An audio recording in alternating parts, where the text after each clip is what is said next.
Hey photographer friends, welcome to the long BookProofs Designer tutorial where essentially I'm going to take you through the entire application today from the point of starting a new project through importing, exporting, the design in between. What I'm going to do is I'm going to section this video off into sections so that you can more easily find what you're looking for later, and then also I can reference that later when I'm trying to help people in support as issues might come up. So that said, what I am going to do is actually just start with a quick start tutorial. That way that'll get new people up and running as quickly as possible, and maybe this might be the only part that you watch this video, but then you could always come back later. Okay, let's get started right away with a quick start. So I'm going to start up BookProofs Designer down here, and as it starts up, we'll start a new project. We'll call it Proposal.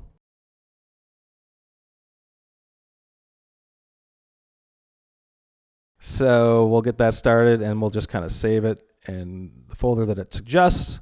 And we're going to import those images. And actually what I'm going to do is I'm going to just, because I have it all the way over here, I'm going to take them all, drop them into the app. And it's going to build some previews and thumbnails and things like that on import really quickly. Let's create a little background here by pressing the B button, dropping an image in. You can kind of like play with the opacity a little bit. Let's maybe bring it down a little bit. I'm going to apply that to all spreads. And then I like to we have an image gap of 8. I think that's fine for this. I'm going to add a border.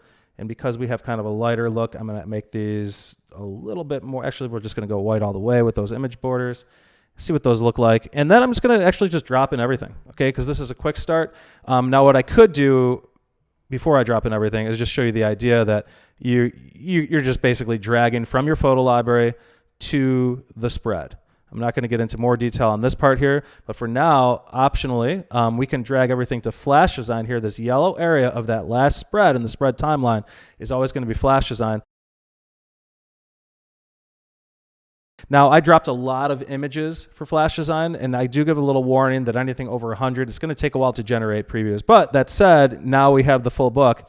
And again, I didn't do anything, right, other than throw in Flashdesign there, and it is accounting for aspect ratios, black and whites, which is a recent thing in a video that I just released for 1.1.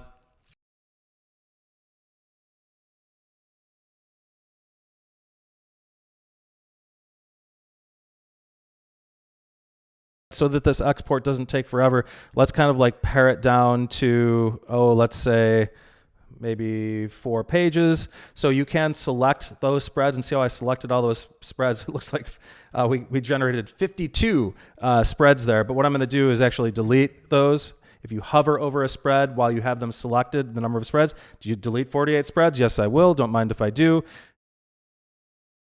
Let's just print these right here. Now on export, you're going to come over here to export and choose your format depending on what your print vendor wants. I'm going to choose JPEGs and spreads for now, including image numbers, or for proofing, if you're going to proof with your clients through email or whatever that might be, outside of the proofing that we will offer shortly. And let's export everything. You can choose specific spreads, and you can rename the file as well. For now, we'll just kind of leave it as it was. I'm going to proceed to export, and let's throw that on the desktop just so we can take a look at this WHCC. I think it was a 10 by 10 quick start book that we did. So that's going to export and take a little bit. So for JPEGs, it's going to export each spread independently. If you're exporting by PDF, it's going to export that entire file at the same time. So here's the work that we did there on that. I wouldn't say the work that we did. I would say Flashdesign just did it for you, which is, Flashdesign should be a starting point, but for the purposes of a quick start, that's why I did it that way. And then here we have our one-to-one export of what we were working on in our canvas there. Let's get started with a new project, and where do those folders get saved, and what saves inside that folder in terms of the project structure. So we're going to start a new project here, and we're going to name this Anna and Evan. We'll stick with Artifact Uprising and go lay flat 12 by 12 and continue. And in each project, you're going to want to have a separate folder, and BookProofs will actually be very clear about that in terms of what's happening. I won't even let you save unless you start a new folder. But you'll notice that we're in this BookProofs Books folder. This is one that I particularly selected. If you don't select your own folder, you can use the default one and it will go back to whatever the default Mac or Windows selection is for documents. But you can select your own folder and the app will remember from one session to the next where you store your BookProofs project files. A folder named Anna and Evan will be created in the selected location. So you don't need to create a new folder. It's going to do that for you to keep all your projects organized within your folder that you keep your projects selected in. So I'm going to go ahead and save here. And now let's just actually take a look at that folder. So BookProofs Books, I'm going to go to that project and it is, and we only see .bp as the only file that's in that project folder so far. But once we start importing images, and let's actually just come over to Anna and Evan here. I'm going to take those images and you can kind of drag them anywhere in the app, but we're going to allow that to import. And as it does, you'll notice that when we come back over to their project file, we now see this thumbnail cache folder. And basically on import, this is what the program is doing, is it's making these small thumbnails so that when you're looking in Photo Library over here, the application has something to work with. Once we take images and drag them onto the canvas, you'll notice that we end up generating previews as those images come onto canvas. So after that happens and we come back to your main project folder, you're actually going to see that the previews, it creates a new folder, a preview cache folder, and we dragged 6 images onto this first spread, and there they go. The whole point of this section is just so you're aware of what's happening in terms of folder structure with the projects for those of you that are interested. The other thing that is going to go into those project files is backups, all right? So the application, if we go into another project, something that I actually know is real, I think Chelsea and Jacob is real. Sure it is. So you'll see here, as I was working on this project, April 27th with Chelsea and Jacob, that on roughly every 5-minute interval, BookProofs is going to make a backup save for you. I can click right here and basically go back to that period of time wherever the project state was at. This is just an extra backup in case something happens to your main project file. Let's talk importing images. And for importing images, what I typically like to do is I just come over here to the photo library, click this import images button, select all, hit enter, and it's going to import those images for you and put them right in the photo library over here. But that's actually one way of many ways to import these images. So you can do that. You can just click this button and import. You can also come up here and you can go to import images from the top. You could also use just this command I. That's going to bring up import image dialog for bringing up your images into the app. Another thing you can do is select all your images on your desktop or within a folder on your desktop, and you can just drag them into the app. So if see how it says drop anywhere to add to the photo library? That's true. So if I let go, it's going to drop anywhere. It'll add them to the photo library, and there they are in the library. One thing to note and one thing to be careful of, the thing to note is if you drop directly on the canvas itself, let's say if we take 15 images and drag them onto the canvas, it's actually going to do 2 things. It's going to import those images to your photo library, and it's also going to bring them and create a spread based on the number of vertical and horizontal images dropped onto that spread. So in this case, I happened to drag 15 images it's telling me, and we see that we have a 15 image spread and we have 3 vertical images that were added. The system will basically analyze that and try and drop things based on aspect ratio, but also try and maintain that sequential order of images as it gets dropped at the same time. That pretty much wraps up import. Next, I want to talk about the lay of the land, essentially, in terms of just where stuff is in general using BookProofs Designer. So first of all, let's just note that we have our main canvas area here. We have our photo library over here. Down below, we have spreads and spreads timeline. And to the right, we have templates. And you'll see as I hover over those templates, they're kind of shifting to show me what I could get if I shift templates. We have templates over to the right, and also settings by clicking up here to get into our settings, which is also on that right panel. We have some different options up here. template editor over here.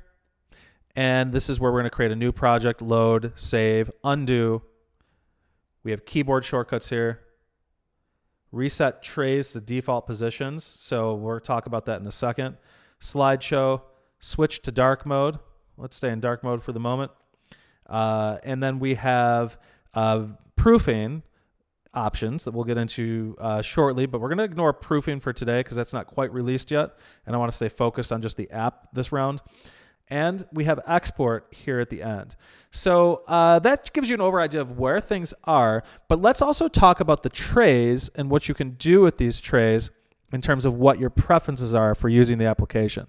Now, first of all, let's come over to Photo Library and just note that for any of these trays, we can grab and we can make it bigger or smaller. So the spreads timeline can get bigger and smaller. The templates panel can get bigger and smaller depending on what you want to use and what you want to use your space for. Now, not only that, but let's say you're somebody that once you get into the application, you don't really want to see settings and you don't really want to see templates because you have an idea of how you want to work. Maybe you're somebody that does everything in template editor, which actually I had a few of those people in beta because they're more like designer people. But if we come over here and close that, now we can just kind of stay focused. We have a bigger view of the book, and some people might want to see that bigger view of the book as they're working without seeing the templates panel.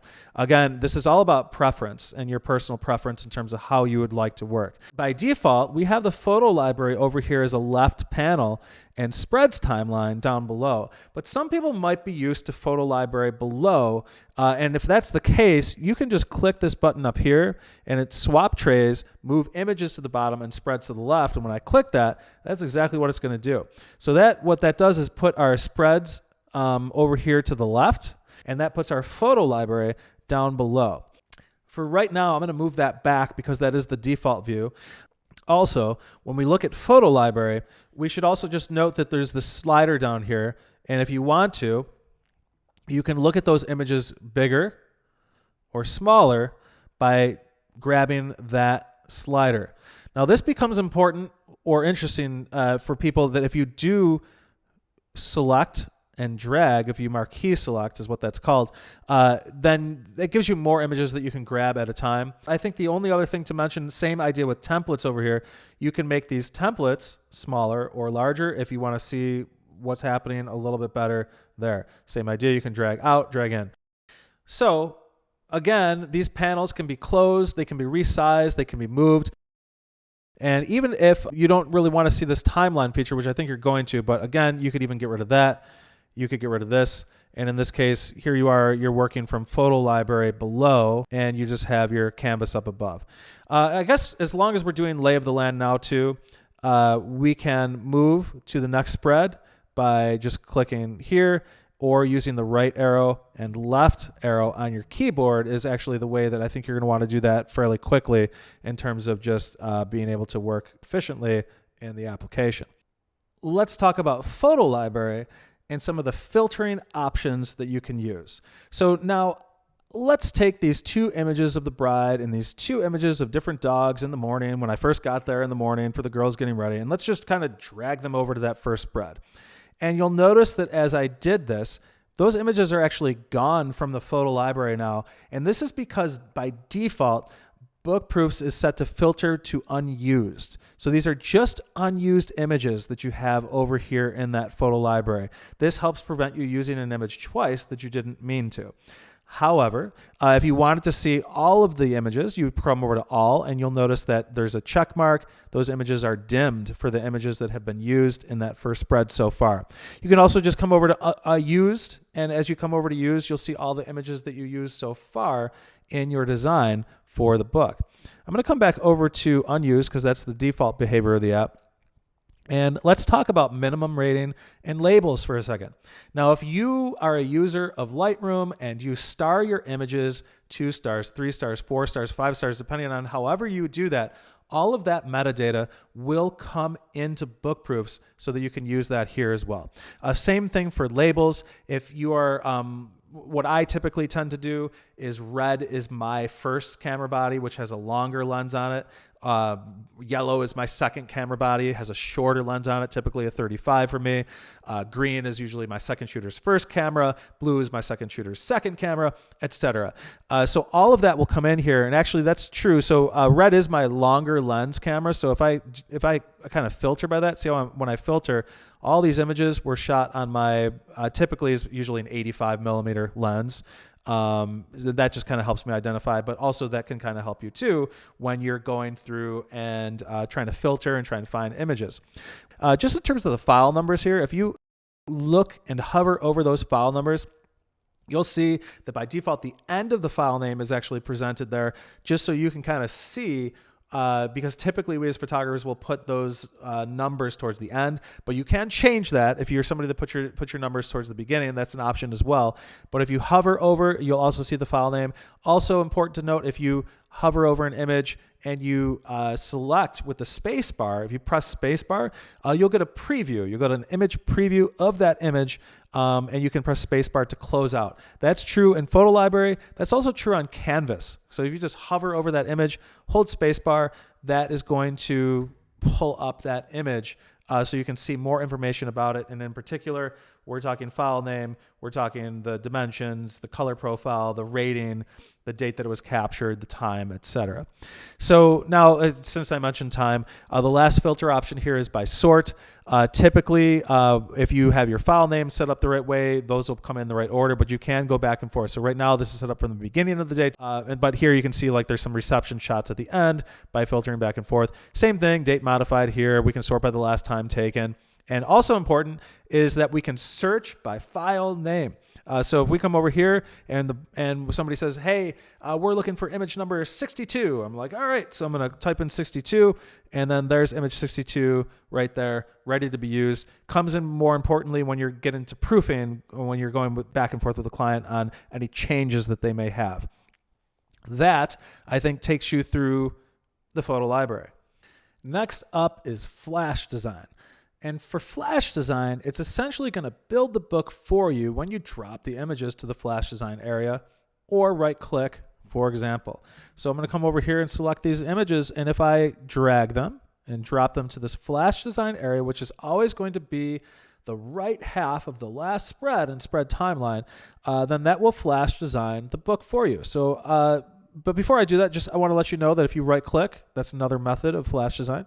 And another method that would pull up Flashdesign is if you were to drop these 44 images on the first spread, which really will only normally design up to 26 images, BookProofs is going to say, hey, 26 images, you're more than that, it's too much. Do you want a Flashdesign instead? So it's going to offer you that option there as well. But for right now, we know what we're doing, and we want a Flashdesign on purpose. So we're going to come down here to Flashdesign on this area and drop. And as we drop, BookProofs will kind of just design the book for you. And what it's doing is it's analyzing the number of vertical images and the number of horizontal images.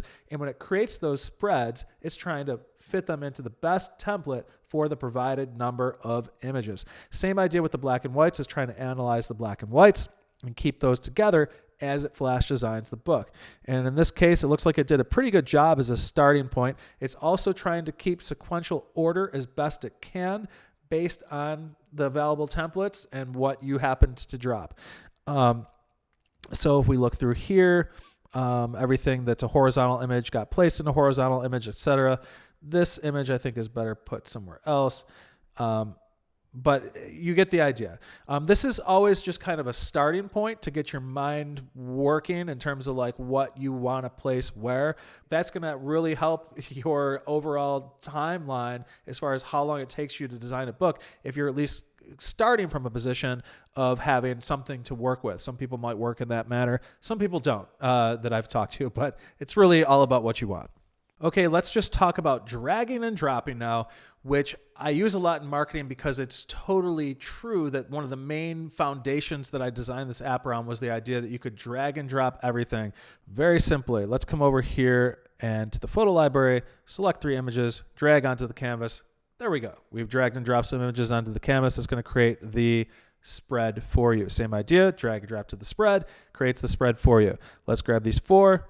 Drag, drop to the spread. Now that time you'll notice that I actually came down and I dragged down to the spread timeline, last spread blue area is going to create a new spread, different place that you can create a new spread. So if I do that there, it's going to create the new spread. Again, it's always taking into account the number of vertical or horizontal images you drop, and it's going to find the best template that's available to place them in and keep the sequential order at the same time. That said, let's come back over here and just talk about marquee select for a moment. Mouse down, drag, see how that blue highlight comes over. And as that blue highlight comes over, just like you're on your Mac or your PC and you select files by clicking and dragging, it's called marquee select. You can do that here too.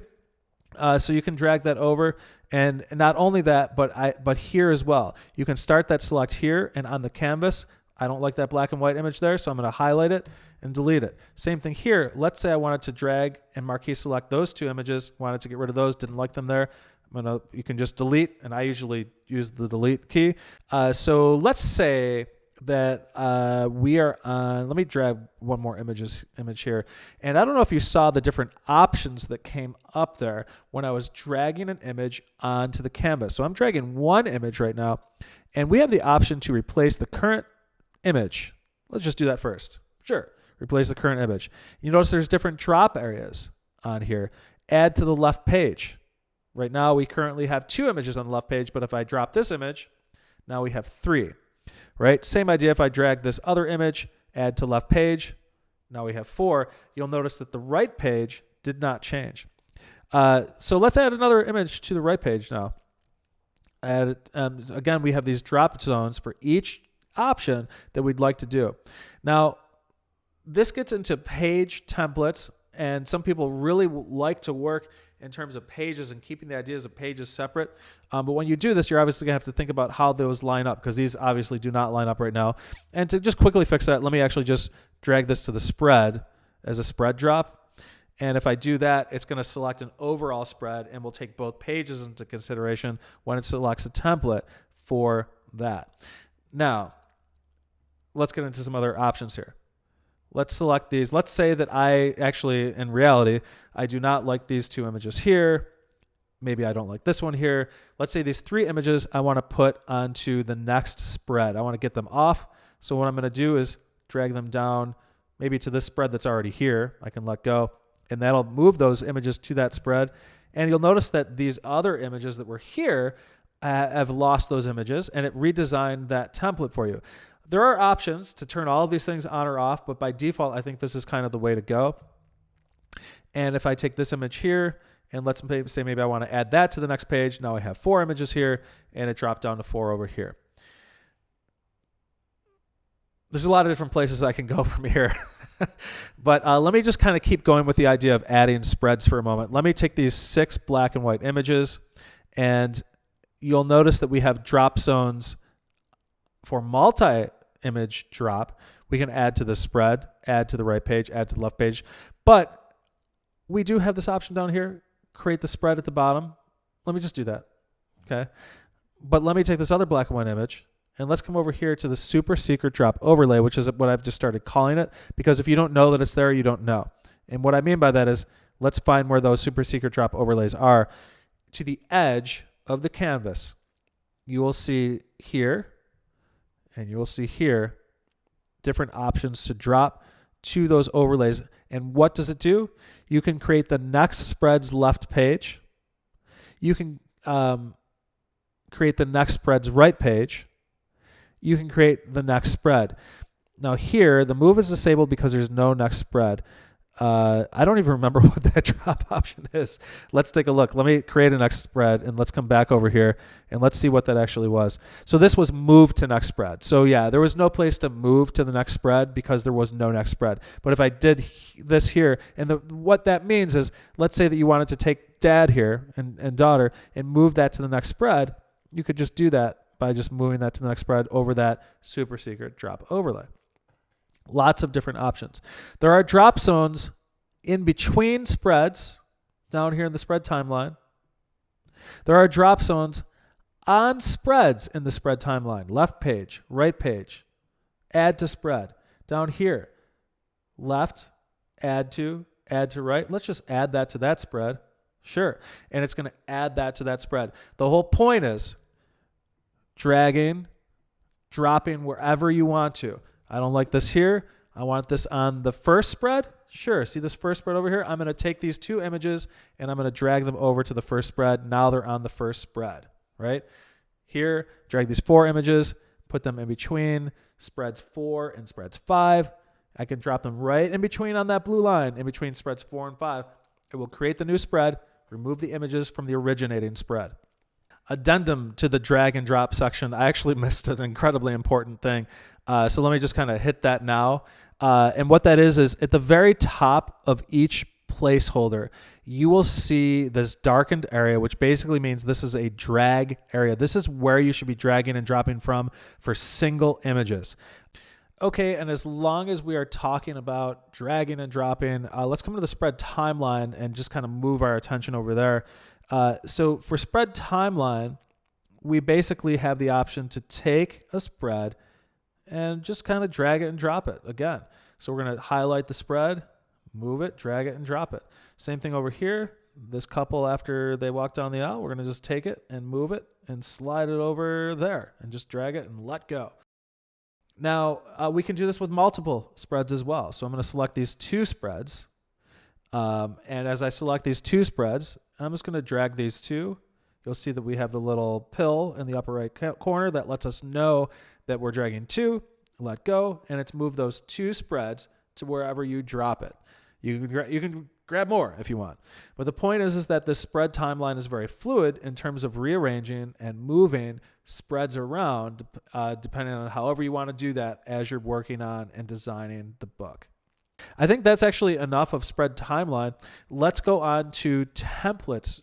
For templates, I first want you to notice that at the very top of the canvas, these arrows that go up and down, here, this is going to allow you to change the template by clicking, or this way you can go back this way. This will allow you to change the page template up and down. This will allow you to change the left page template on the opposite side. So spreads, right page, left page, spreads. Now, you'll notice that as I click through these spreads, in the templates panel, it's actually highlighting that next one. So if we go here, here, here, and also important to note, as you scroll through the templates here, if you are highlighting over, it's going to show you a preview of what that spread template looks like. And if you like it, you're simply just going to click, and then that will lock in that template. Same thing is true for left page templates and right page templates.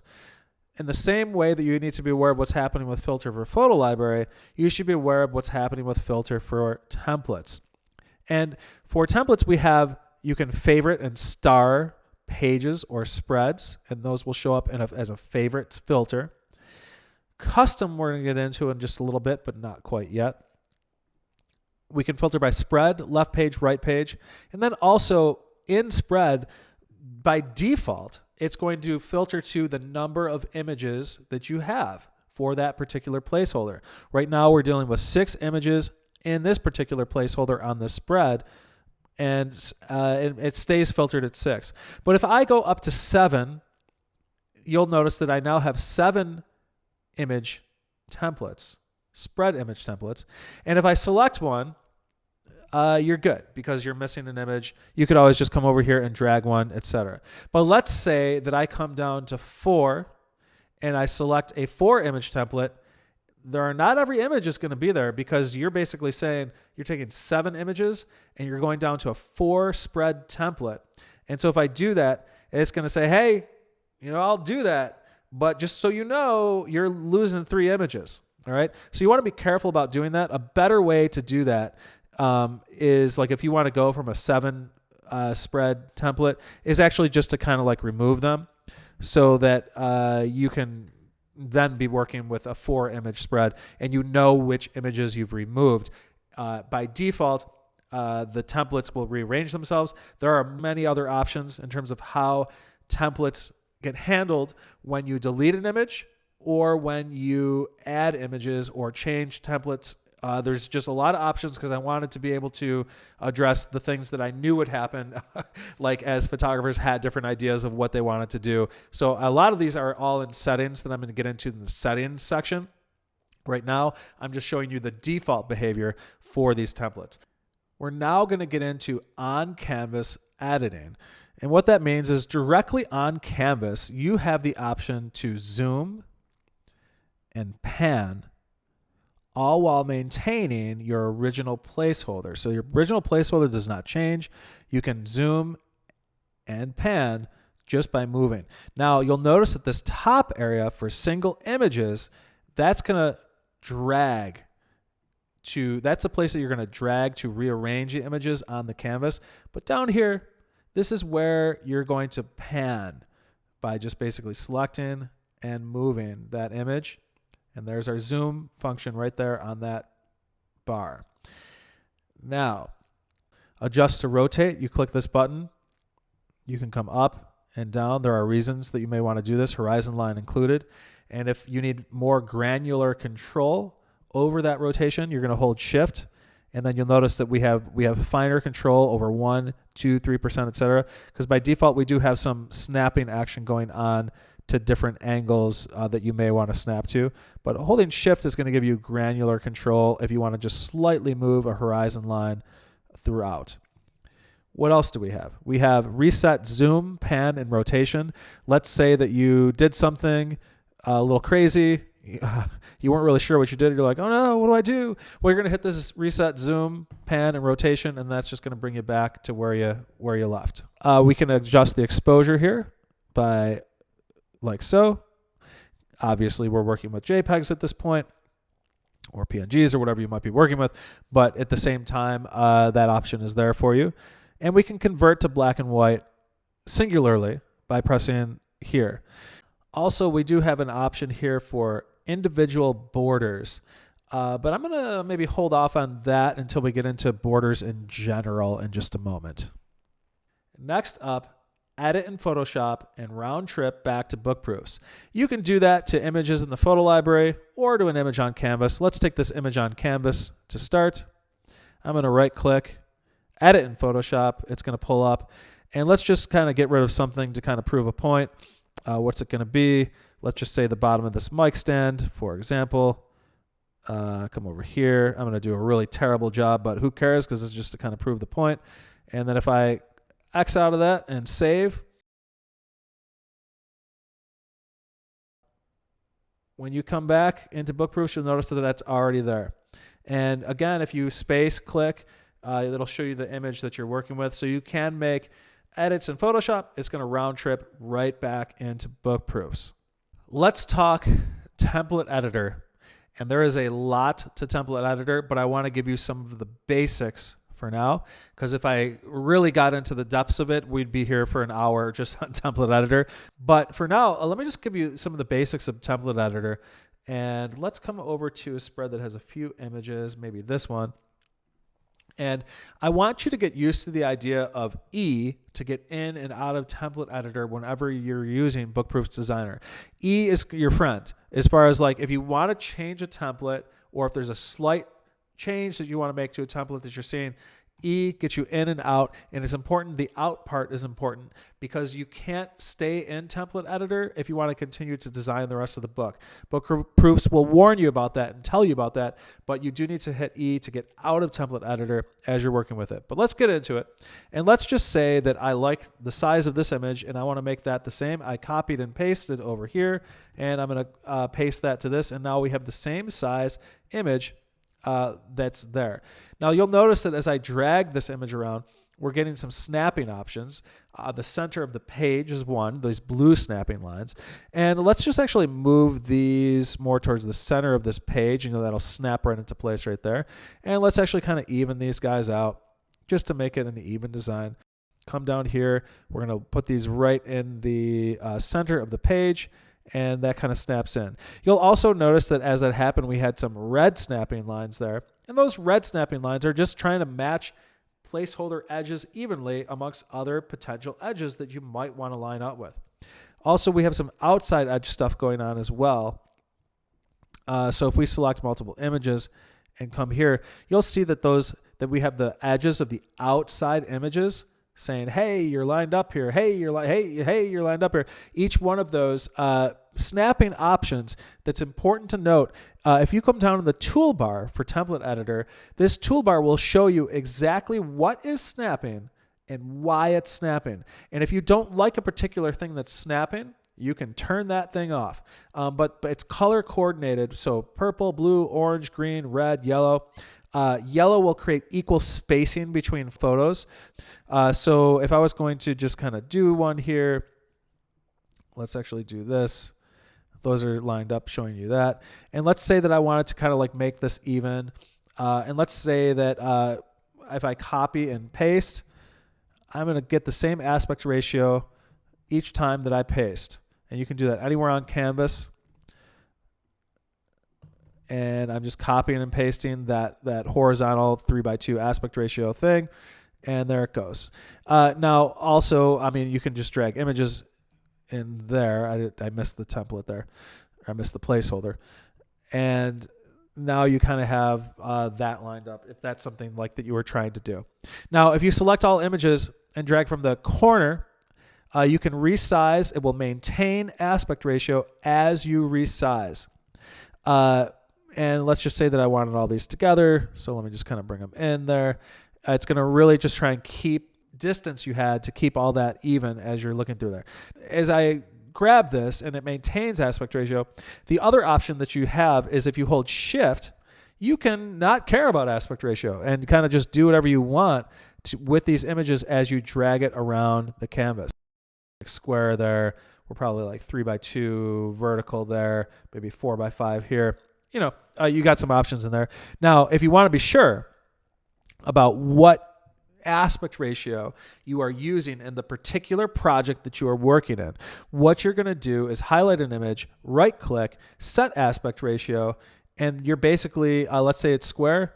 This is a square aspect ratio image in a 12:12 lay flat book by what vendor is this? Artifact Uprising. Okay, so this is a 1:1. And if you're ever not sure and you want to check, you right-click, set that aspect ratio, 4:3 standard, for example. That's what that is. And you can, again, you copy and paste and move, and all that snapping is going to help you do whatever it is that you want to do. Copy that, paste that, move that 4:5 over. Paste that. There's a 4:5. Put it in the middle, and then you can just, again, marquee select, drag, drop, move it, put it where you want. The whole point is dragging and dropping all of it. Now, let's say that you want to save a custom template. So you're in template editor, and let's just say that you really like the idea of doing this. All right. So you move this to the center, or let's just say maybe this is a full bleed on the left page here. So let's just take this and make it full bleed, square image on that page. And you like the idea of this, okay? So let's just say you like this template. It doesn't exist in BookProofs default templates. What you're going to do is, first of all, if you just want to use it in this project, you're done. You're good. You do not need to save this. But if you want to use it in other projects that you might want to call back upon the same template because you worked on it, you liked it, you want to call it back up again, you're going to come to into here and you're going to go to Save to Template Library. Now, you can save the spread to your template library, the left page to your template library, or the right page to your template library. In this case, we're going to save the spread as the template in the template library. So I'm going to click here. It's going to let you know, hey, you don't need to do this, kind of what I just explained, but if you want to, it's there. You will see it flash and rearrange there. There's a couple of reasons for that technically that I don't want to get into right now, but basically you will see that flash, but it doesn't change anything from the view. It just makes it more usable in other projects later. Okay, so that template will be available to you in other projects that you work on. All you do is you pull it up. Now, it's important to note that that template will be available in other projects that you work on that in this case are square, right? We just made a square template, but if we try and jam this square template that you just made into a horizontal book or a vertical book, you can do it, but it's not going to be the same aspect ratio. So for other projects that have the same aspect ratio, it's going to look the same. But if that project is even different, even if it's a square book that's slightly different, those aspect ratios may be slightly different. So you just kind of want to check them. If you designed it in one, it's going to be slightly different in the other. But you can always go into Template Editor and adjust just by moving the group to get those aspect ratios to where you want them to be. And just another note, when you're done using your custom templates, at least for now, the way I have this set up, I have a feeling this may change, but for now, the way that this is set up, you need to exit those custom templates to get back to the normal templates that you're normally using. Okay, let's talk spread backgrounds here. And for spread backgrounds, we have the spread background button up top, or we can press B. I'm going to press B just because there's the B button, and then we can just drop an image over here. It's going to add it to the spread background, and then we can apply it to all. But before I do that, I think I'm going to bring that opacity down just a little bit, because bringing the opacity down allows a couple different things to happen. And in particular, what it allows to happen is I'm actually going to apply it to all. You can apply it to just the particular spread, or you can apply it to all. In this case, I'm going to apply it to all. And you can, if you apply it to the singular spread, you can go to other spreads and just have different backgrounds for those spreads. But in this case, I'm applying it to all. I think borders make sense when you do use spread backgrounds in particular. They can make sense anyway. But because we use the opacity down, just note that you have all these different options of where to go with the background because you played with that opacity. Let's actually go back to the opacity here for just a second, and let's actually like bring it way down. So we're just kind of like hinting at the image, and then maybe we come over here. Let's go back to apply to all. You know, it just adds like a little bit of element of that if it's something that you want or if you like that design in your books. Next, Slideshow. Very simply up here, if you press S or click that button up there for Slideshow, you can kind of look at a full view of the work that you're working on and kind of just look through it. Okay, next up, let's just kind of talk about any remaining buttons or things that we haven't talked about. And I'm actually thinking about this row in particular. So let's just kind of go through that really fast. Optimize spread layout by aspect ratio. Now, a lot of times this button isn't going to do much because if you're using the default options, BookProofs is going to try to determine the aspect ratio of the images on the drop and try and maintain sequential order as best it can. But these buttons still are here if you want to fine tune it or you go into other situations where you need these buttons, but few and far between. In any event, they're still there. So in this case, let's click it. We're dealing with 4 horizontal 3x2 aspect ratio images. Let's see what BookProof says. It's going to pick that template for whatever reason because it's using more of the space, actually. I think part of the algorithm I have built into that is trying to use more of the canvas, trying to use as much of the canvas as possible based on the aspect ratio images. So that's why it picked that one in particular. This next button is basically, who cares about aspect ratio? Order. Keep the order of the images, even for this template, even if those aspect ratios are not lined up, I want to see the order. So that's basically what this button is. And this already happened to be in order because BookProofs is trying to do that anyway. But that is what that button is. Remove gap at book gutter. Actually, you know what? I do want to explain exactly what this is for because this comes into place in something like this, or in particular when you're dealing with full bleed. So let me come into Template Editor and actually just make these full bleed, for example. And if you're somebody that like does this and you actually don't want to see these lines in the middle, which I don't blame you, in that case, you're going to want to hit that button because that's going to remove the image gap that normally would be placed. But at that book gutter, for some spreads, it's in particular, we're talking about full bleed. You just might have that access to that button if you don't like the particular layout or the way that looks. So that's what that is. Now in this case, like I want to leave it. I want that space in between, but maybe you don't like it. I mean, you can do this if you want to, but it's just going to remove that image gap at the book gutter. So optionally, that's what that button is for. Full bleeds, though, I typically would suggest using that button. This here, spread background, we've already talked about. Convert all spread to black and white. So let's come over here and do that. All right. So that just helps if you do something very quickly and you just want to straight up convert those to black and white in a very simple way. You have clients asking you for black and white. Now, that'll work great if you just do very default black and white stuff. But if you tone your black and white images, and this is just being honest with you, if you tone your black and white images a certain way, that's not going to match. All right. So I do a particular thing where I'm toning my black and white images in a certain kind of way stylistically. Doesn't match, like as far as that goes. But that is a quick option if it's something that you need to do quickly, or you have more of a clean editing style for black and whites. That's going to come in more useful and handy to you. Now, but keep in mind, you can always right click and go into edit in Photoshop to do your own toning. Now, over here, show image number proofing. So yes. So if you want to look on the book that you're working on and you want to see the proofing numbers for the actual spreads and the images on the spread, then you're going to click this, then you can see what's happening.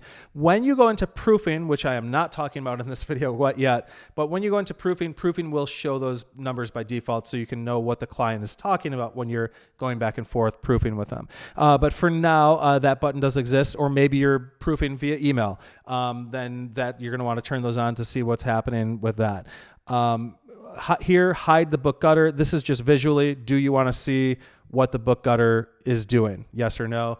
Optionally, that's what that's there for. Here, bleed, trim, and safety settings. I'm going to get into settings with this in just a second, but that's where they are. Image gap. Image gap just basically is here, and that's going to show you what that image gap is going to be between images on the spread itself. And that gives you full control of what you actually want. That's no image gap. That's with image gap. Project borders off. There's your image gap. There's no image gap. And then all the way up through whatever you're thinking. And then there's the borders on. So project background color we've already kind of dealt with, but same idea. You can see that's happening as I move that background color. You have all those options. Because we have the background set to the opacity that's low, we're seeing that kind of bleed through and also maintain or see the background of those images as we're doing that. Project image borders, it's just showing you where that is. And you can change the colors for these to whatever you want by doing that there. Now, this mode, just as if you just want to eliminate all panels, you can do that. That's going to allow you to toggle all panels on, all panels off if you want to see it a little bit bigger and continue to work in that regard, like on a particular spread. Okay, let's go into some of the more deep dive settings and options that we have here. And I just want to briefly explain to you what they are, why they're there, why you might want to use them. And so we'll go from there. Image gap, I've already kind of talked through in the recent segment. Background color, project image borders, recent segment. Now, bleed area visibility and just some general thoughts on trim, bleed, and margin. All right, so basically, BookProofs by default, I think I have it set to hide bleed, and really I have it set that way for newer photographers that don't want to think about trim, okay? So you pick your vendor and you just kind of you don't even have to think about it. You can just design the book and export it. You should just be aware, though, that we are hiding the bleed. And if you're not familiar with what trim, bleed, and margin is, let me just pull this up. So this is the full canvas. And this T for trim line is going to turn trim on and off. M for margin is going to turn margin on or off. This trim line, basically, when your vendor prints your book, you need to put image content past that trim line so that when the book gets printed, they have somewhere to cut. The trim line is basically where your vendor is saying, hey, this is where we're going to cut the book. We're going to cut it here. But that trim line or that cut line is not always perfect. And because it's not always perfect, that's why we need to extend our content beyond the trim line so that if that cut happens slightly outside of the trim line, we're not seeing white space or black space or whatever it might be. We want to see the color of the image, even if that cut line isn't exactly perfect. So just so you know, put image content past that trim line. But if you really want to see how the book's going to print, just hide the bleed. Because if the vendor is doing what they say they're going to do and basically put that trim line where they say they're going to put it, then the view in Canvas when on hide bleed is one-to-one going to look how the print ends up going in the product.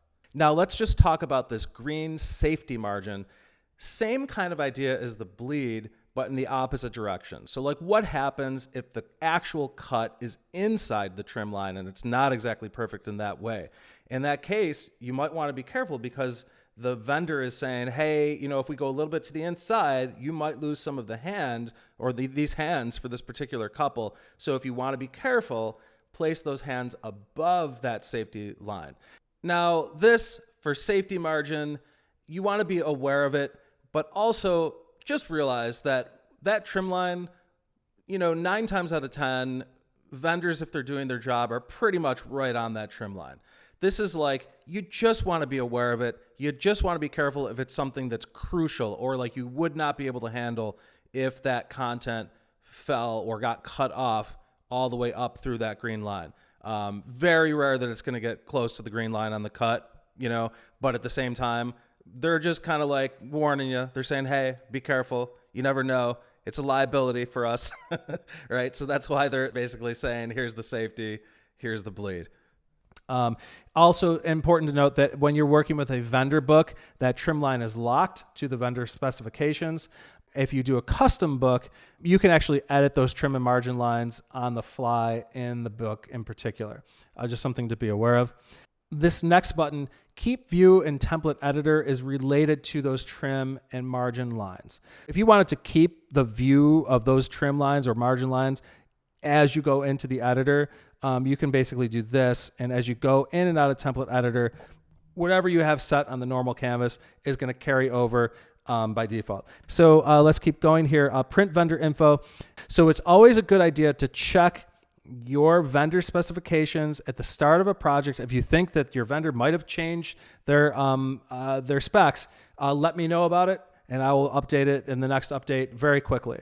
But basically, you should check just to make sure. It's not a bad idea. In this case, it's Artifact Uprising 12 by 12, and for them, they want an extra 0.25 inches. That's where their trim line is, I believe, right? Yes, it is, to 2.5.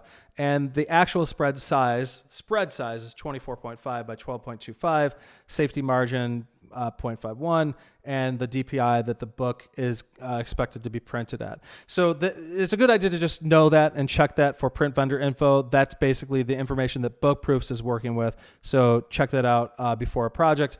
It's not a terrible idea. Proofing numbering is there.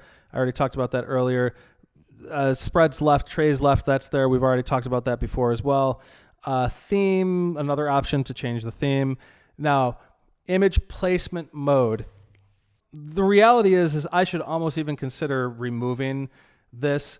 I would recommend not changing that unless you really want to make sure that the order matters and you don't care about aspect ratio, or you really want to make sure that the aspect ratio is just locked in every single time. But I don't even think with that prefer fit, the balance has gotten so good over some implementations of it that really I should even kind of consider removing those. But here we are, we're in version 1.1 currently as I'm recording this. So that may or may not even be an option later. So this next up, we have auto switch template on image removal.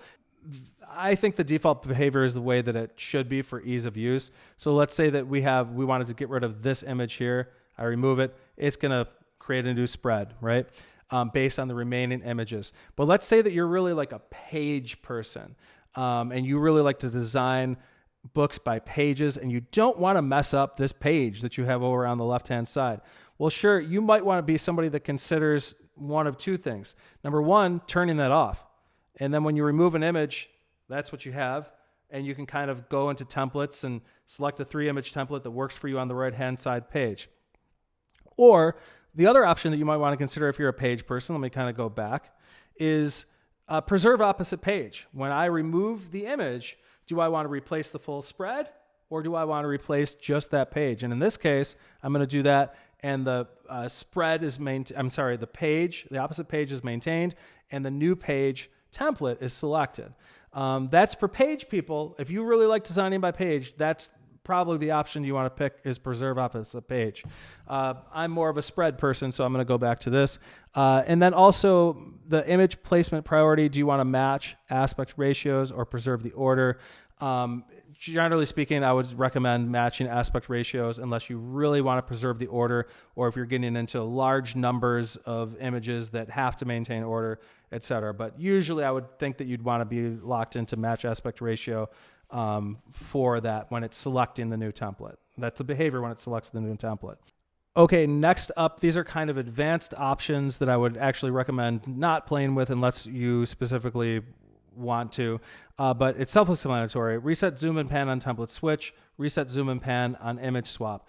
Now, by default, we are resetting zoom and pan when we're swapping templates because we want to see what the base behavior is, at least I do, before I start playing with that. If I've made a decision on zooming and panning, maybe you want to keep that, and if you do, those options are there. You would uncheck those boxes. Now, this one is interesting. Show contain cover toggle. This is if you're somebody that's going to add this toggle right here. See, this is switch to contain. I generally would leave this off unless you want to know aspect ratio is locked within placeholders that may or may not look good by doing this. But if you want to fit the full aspect ratio image inside a placeholder, I'm going to give you the option, and that's there. Okay, so this right here, the original aspect ratio of this image, I'm sure, is a 3x2 horizontal. And if I click this button, it's going to decide 3x2 inside that placeholder. That really is a square full bleed on that page. Let's just double check that's true. Yes, that's a full bleed placeholder on that left page. But if you want to lock the aspect ratio, you can go into contain mode. You can do that if you want. But I warn you to leave this button on, reset to cover on template change. So if I change templates, it's going to go back to this cover fit so that the templates look good as they were intended to be. But if you turn this off, I'm going to warn you. I say, hey, just be careful because it might not look good when you start changing templates. But the option is there either way. Okay, next up, show file name on canvas hover. And that's basically exactly what that says. Normally when you come over and hover, if you want to see the file name very quickly, check that on. That's going to show you the file name on canvas hover. As a reminder, if that's checked off and you want to see the file name, just click spacebar and you'll be able to see the file name down there. Subject detection is next, and this is a kind of beta feature that works, but it's just not 100% yet. I would say it's more like 85% at actually detecting faces and the subject of images. Its job basically is to like detect faces so that if for some reason an image gets placed in a placeholder that's not the native aspect ratio, it's going to find the subject a little bit better and place that subject a little bit better in position. Now, if this was 100%, like if it was like all the time getting it, then I would probably actually just toggle that on and actually consider removing it from settings. But at the same time, it's just not quite there yet. And so until it gets there 100%, I'm going to have this off as a beta feature. It may live that way for a little bit. And the other reason that it's not just on, I might even consider just turning it on by all the time anyway, but the other reason I have it off and as a beta feature is that it adds time to the import. So you're importing images, and I don't want to take more time than it necessary for those import images to happen when you're creating those thumbnails. So it's something that, like, if you want to use it, I have it there. I may enable it later if the detection gets better. And also, I can eliminate the amount of time that it takes on import to get it working the way that I want it to.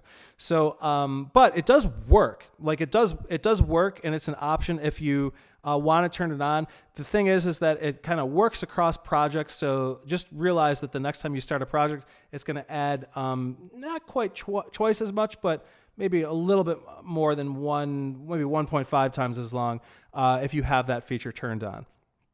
Next up in settings, let me see if there's anything that I really want to mention here. Default library view. File names just turns the file names on or off in the photo library. You can see that happening there. Rating filter on or off. Colors labels, if you don't use those and you want to turn them off, go ahead. But I think most professional photographers do. But you can turn those off if you want, save some space. Quality indicators, do you want to leave those on or off when we're showing those DPI warnings? I would suggest leaving them on, but if you want to turn them off or adjust the thresholds, that is all there for you to do. Up top here, if you click here, this will show you the name of your project or the name of the book vendor's book that you're working with. You can change that here as well. Show book gutter has been mentioned in other places.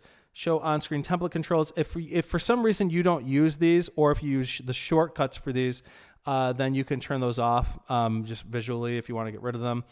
Preview templates on hover. So yeah, you can turn that off if you want to. If you come over here, see how that's not showing the templates right now. But that preview templates on hover, I think, is something that you probably do want to leave on, so that when we're over here, you can kind of take a look at it before you decide on selecting that template. Okay, and then show previous next drop zones. This is basically the secret drop overlay that I mentioned.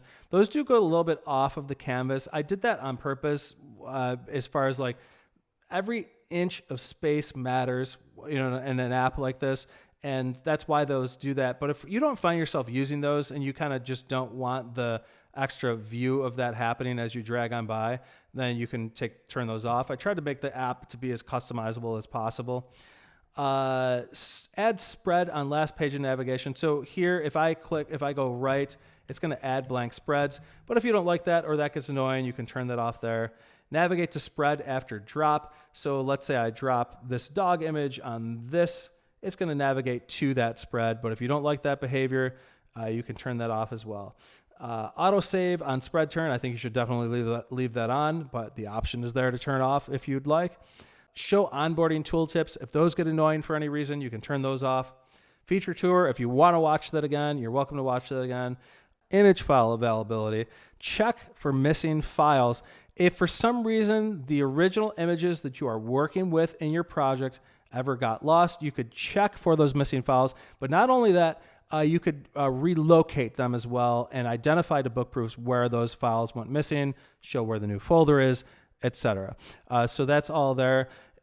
External applications, which is just Photoshop right now, that by default is, I would say 80 to 90% of the time, is going to pick up your default Photoshop location. If for some reason it doesn't, you have the option to select and tell the application where your Photoshop app is. And also, you can set that up to be a different application if you don't use Photoshop. If you're a cowboy, if you use GIMP or something like that, you can set up GIMP to do it. You may have different results depending on how that app works. I tried it with a few, and some of them worked, some of them didn't. So let me know how it goes. If there's something that you really want integration with and it's not working, let me know. I'd be happy to take a look at it and see if I can get that going for you. And down at the bottom here for the license, we can deactivate the license. We can activate the license. The reason you might want to do that is if you get an old machine, or if you have an old machine. I believe that you can also do this from your dashboard, very soon coming in your proofing dashboard. And even if you don't have proofing, you will still be able to get to the dashboard to possibly deactivate a device from there if for whatever reason you can't do it from your main machine. Reason being is you get 3 machines that you can use your activated license on. Okay, let's talk exporting now. So for export, we're going to come over here and click export, and we have some pre-export checks. We just want to make sure, number 1, there are no missing image files. Number 2, that there are no image resolution warnings. And if there are, you can look at them and review them and ignore them if you want, but we're still going to warn you anyway. For empty spreads, want to make sure that there are no empty spreads. All the checks passed, and then you're going to select whatever your vendor prefers. Most of the time these days, that's probably going to be JPEG spreads, but some vendors want single pages, some vendors want PDF. And you should pick whatever color space you work in. For most people, that's going to be sRGB, unless you're one of those Adobe RGB 98 people. That option is there as well. Proof numbers. Now, for the actual proofing service, that's just going to do this automatically to put the proofing numbers on it. But if you are not using the proofing, which is an optional service, that's fine. You're going to want to include these proofing numbers here on export so that you can proof with your client and have some point of reference to know what page 7, image number 3 is. So that's an option on export if you want to add those proofing numbers or not. You can export all of the spreads or some of the spreads. For right now, let's export all of the spreads, and we'll leave the name as is, but you're also able to rename the export as well. So right now I'm going to export, and I'm going to export right to the desktop with this whatever this crazy test version of a book is. We're going to let it export there. And as it goes there, look at all my screen recordings from today's long 1.5 hour session. Let's just see where that goes. And there we go. So actually, I did a PDF. Fine. So here's the PDF on the export, and we can see this is all going to be one-to-one to everything that you did in your design. And basically, you're just going to send that off to your vendor. It's really not any more than that, other than the export options that you expect are there. And I think it's pretty self-explanatory, honestly. Next up, I just want to make you aware that social and digital options are available. So if we come over here to digital social media, most of you are probably going to use this for Instagram, tall posts or portrait posts. Let's just kind of do that. Let's just do IG post. And I am going to let you know here that you have to think in terms of pages when you are designing. Obviously, this is an application that's meant for printing books, so there's a couple considerations that you just have to be aware of when you're designing this. So you're going to want to export in pages and JPEG and think in terms of those two spreads.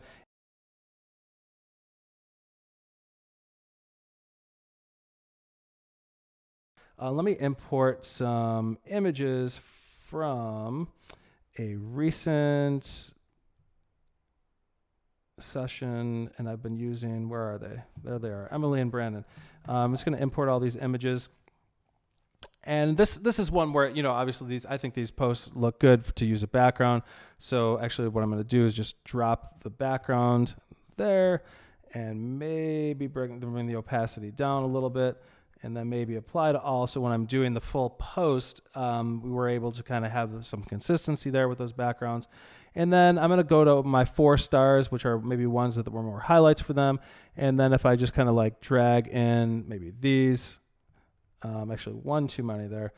Next, I just kind of want you to be aware of the idea that this is turned on by default for these digital exports. And even in terms of your view while you're designing, because you have to think in terms of pages, right? When you export this to for a post on Instagram, you don't need any gutter gap in between, because there is no gutter gap in between for a digital export. So just be aware that by default, this is turned on for that reason. You can turn it off if you want to accomplish something that you're trying to accomplish for whatever reason you want that there. But by default, you generally wouldn't want that there, because we're talking about digital exports for this. Okay, and last, I just want to make you aware of these keyboard shortcuts. If you're a power user, you should really kind of get into those. I spent a lot of time thinking about them, what they are, where they go, and as a power user myself, this is kind of the way that I always wanted it to be. So if you fit into that category, I'd suggest taking a look at those, and I think that's going to help you cut down and reduce the time that it takes you to design a book kind of significantly as far as that goes. So I want to just thank you for taking a listen to this. Again, I wouldn't have expected that anybody sat through this whole thing. Really, the point was for me to be able to, in the future, provide support and reference a particular section, or maybe you're having a problem with some other section later on and you want to be able to say, hey, what's going on with this particular thing? Well, the section's there for you to review. And the other thing is some of this may change. This is, we're very early on. I'm only a few weeks into release here, but I wanted to get this video out for users that this could be helpful for. Feel totally free to let me know any issues, questions, feature requests that you might have. I want this to be as amazing as it can be for you to use and grow your business and make things better for you. So that's what I'm here for. That's what I'm doing.